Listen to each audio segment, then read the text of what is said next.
It was a Tuesday evening in February, maybe 20 minutes after sunset, and I let my dog scout out the back door the same as I had 10,000 times before.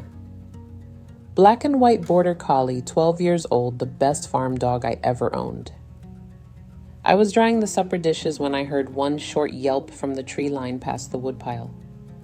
By the time I got my boots on and the flashlight lit, there was nothing left to find but a drag mark in the fresh snow and a line of tracks too narrow and too straight to belong to any dog.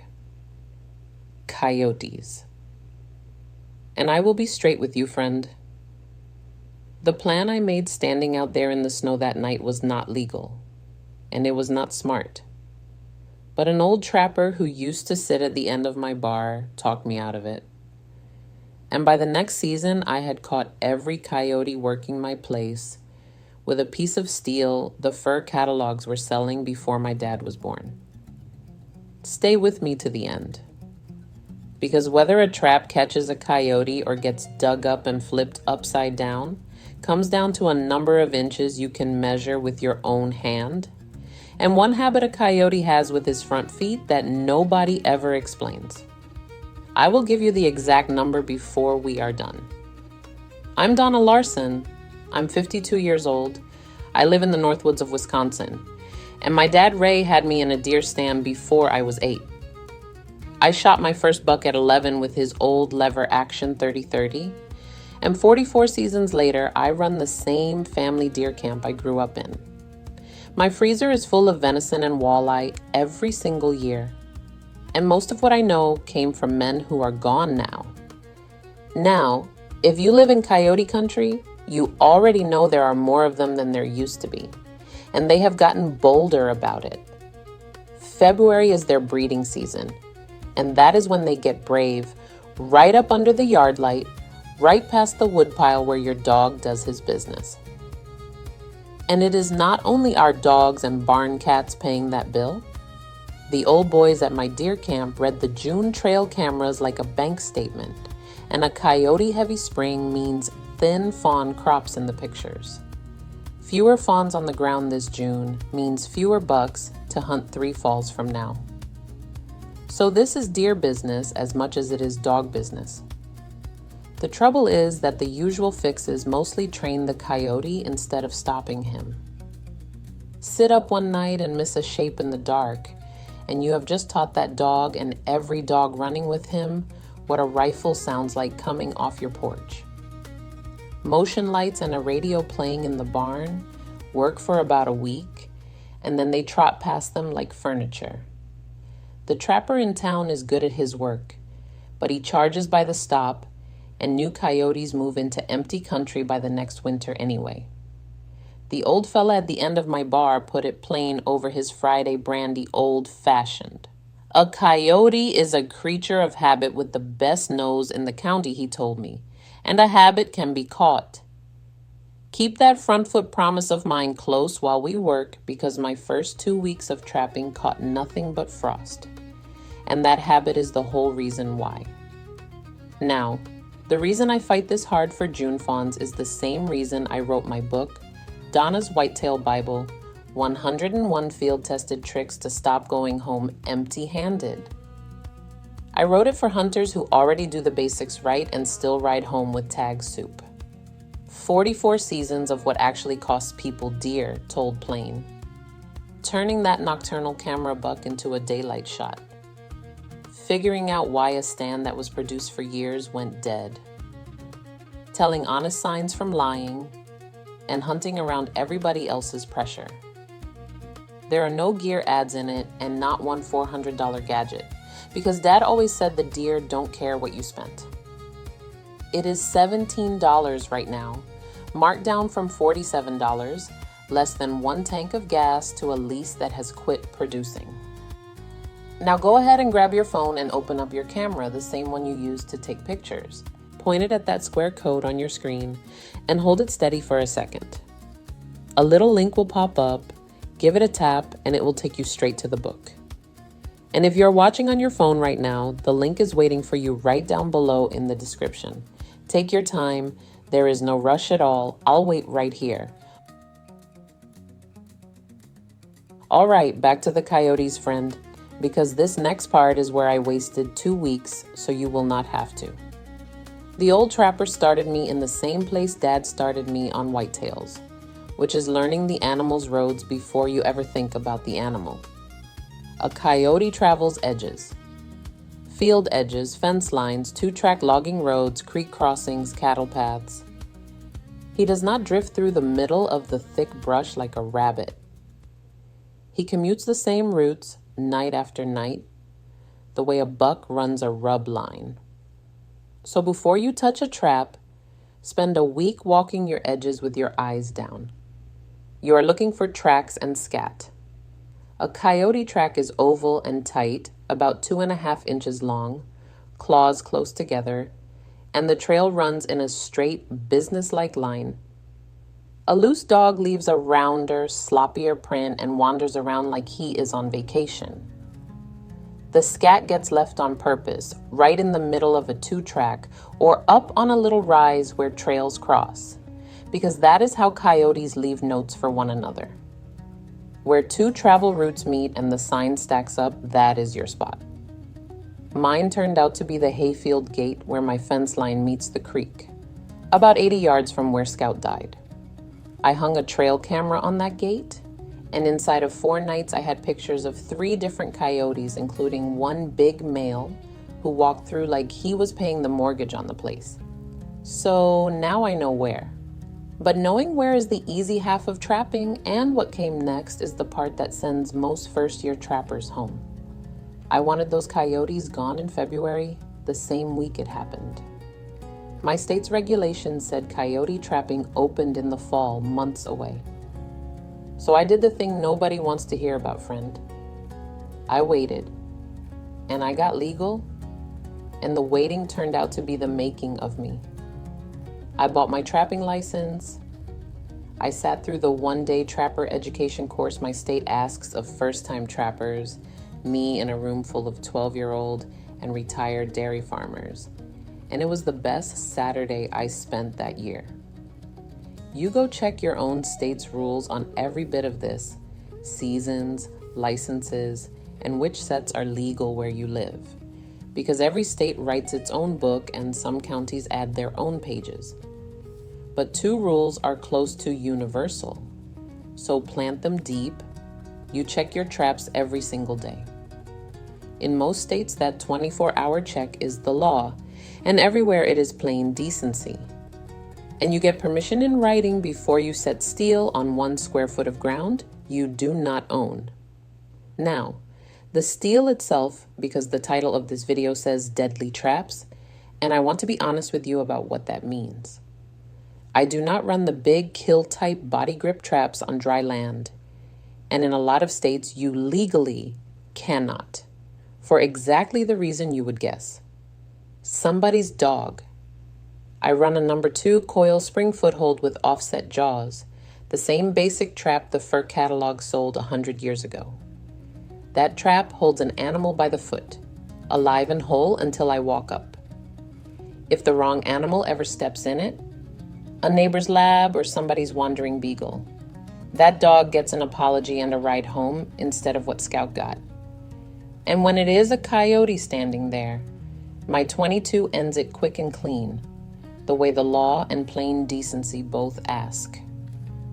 The deadly part of this whole operation was never the trap. It was me. So I had the where, and I had the legal how, and then I made the mistake that feeds coyotes all winter long. A coyote lives and dies by his nose, and his nose is better than any piece of equipment you have ever owned. The old trapper claimed a coyote can tell where your bare hand wrapped around a fence post days after you touched it. And after what I saw that first fall, I believe him. So a brand new trap, shiny out of the box and stinking of factory oil, might as well have a siren bolted to it. Before my traps ever touched dirt, they got the full old-time treatment. And here is that recipe, 1 step at a time. First, boil the traps in plain water to strip off the factory oil. Second, simmer them dark in a pot of black walnut hulls, the same walnuts littering half the yards in Wisconsin every October, free for the raking. Third, Dip them in melted trap wax so they shed water, shed rust, and smell like nothing at all. And from that day forward, those traps never touch your bare skin again. Mine live in a clean plastic bucket lined with wax paper, and they get handled with cotton gloves that are used for trapping and nothing else on this earth. Now hear this next part because it can undo all of that work in one afternoon. Do not store your traps in the garage next to the gas cans and the lawnmower. A coyote can smell gasoline on steel through the dirt you bury it under. Mine hang in the woodshed instead. Fussy? You bet it is. But my first 2 weeks caught nothing but frost, and scent was half of what beat me. The other half was that front foot habit, and we are nearly there. Now we build the set the old timers built, the dirt hole set, and it works because it tells a coyote a story in his own language. It looks and smells like some other animal buried a bite of food and did not finish the job, and no coyote alive walks past that story without reading it. So here is the build, one step at a time, and take your time with every one of them. Pick a spot on his travel route where he can come at it from downwind. Find a backing first, a tuft of grass, a rock, or a clump of sod, so he can only work the hole from the front side. In front of that backing, dig a hole about the size of a soup can, angled down at 45 degrees. That is 45 degrees, slanted like a gopher dug it, not straight down like a post hole. Beside that hole, scratch out a shallow bed for your trap. Set the trap and bed it solid. I mean solid like a sidewalk. Press on the jaws with your gloved fingers, and if the trap rocks even a hair, pull it out and bed it over again. A wobbly trap is the number one reason sets get dug up, because the ground shifts under a coyote's foot and he knows something is wrong underneath him. Slip a cover over the pan so no dirt can jam under it. Sift dry dirt over the whole works until the trap disappears into the ground around it. Drop your bait deep down in the hole. Put a small dab of lure up on the backing. Kneel on a canvas pad the whole time you work, keep those cotton gloves on, and carry out every crumb of extra dirt when you leave. And you will notice I have left out the most important measurement in all of trapping, which is exactly where that trap bed sits next to the hole. I saved it on purpose because it makes no sense at all until you watch what a coyote does with his feet. That is next, and it is the whole ball game. Here is what I promised you at the start. A coyote almost never walks straight up to a smell. He catches it in the moving air and then he circles, wide and patient, until the wind is carrying that smell over the spot and straight into his nose. He comes in from downwind or he does not come in at all, and that is the reason your set faces the way it does. Then he does the thing that decides whether you catch him. He will not stand on top of what he is smelling.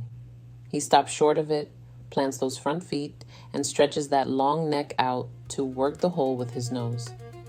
And those front feet land in the same place every single time, about 9 inches back from the hole, and a touch off to one side. 9 inches, friend. 9, about the spread of a grown man's open hand.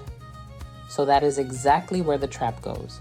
The center of your trap pan sits 9 inches back from the lip of the hole, and about 2 inches off the center line. 9 back, 2 off. Say it out loud once so it sticks. 9 back, 2 off. My first 2 weeks, I bedded every trap tight against the hole because it felt right. And every coyote that visited stood politely on my trap springs, ate my bait over my buried trap, and trotted off into the dark. The big male even dug one trap clean out of its bed and flipped it upside down on the dirt like a note that said, "Nice try, Donna." The first morning after I moved my sets 9 back and 2 off, I walked up to the hayfield gate in the gray light with my coffee, and he was standing in it. I ended it quick and clean with the .22, and I thanked him for the education. That fall, I caught 3 coyotes in 10 days off that one gate. 2 pelts went to the fur buyer in town, and the big male got tanned whole. He hangs on the wall at deer camp now, and the boys have heard the story more times than they ever asked to. The next June, my trail cameras filled back up with spotted fawns, and my backyard has been quiet at dusk ever since. And I will tell you the truth about all of it. I did not do one bit of this out of hate. That coyote was only being a coyote. But Scout was my dog, and this ground is mine to look after. And both of those things get to be true at once. The woods don't care who you are. That's why I love them. And that 9-inch rule, an animal's habit turned into inches you can measure by hand, is exactly the kind of thing Dad and the old-timers handed me for free. I put 101 of them in Donna's Whitetail Bible so they do not die with the men who taught me. It is $17 right now, marked down from $47, less than one gadget that never worked.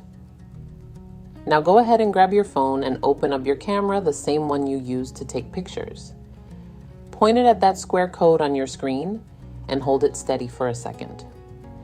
A little link will pop up, give it a tap, and it will take you straight to the book.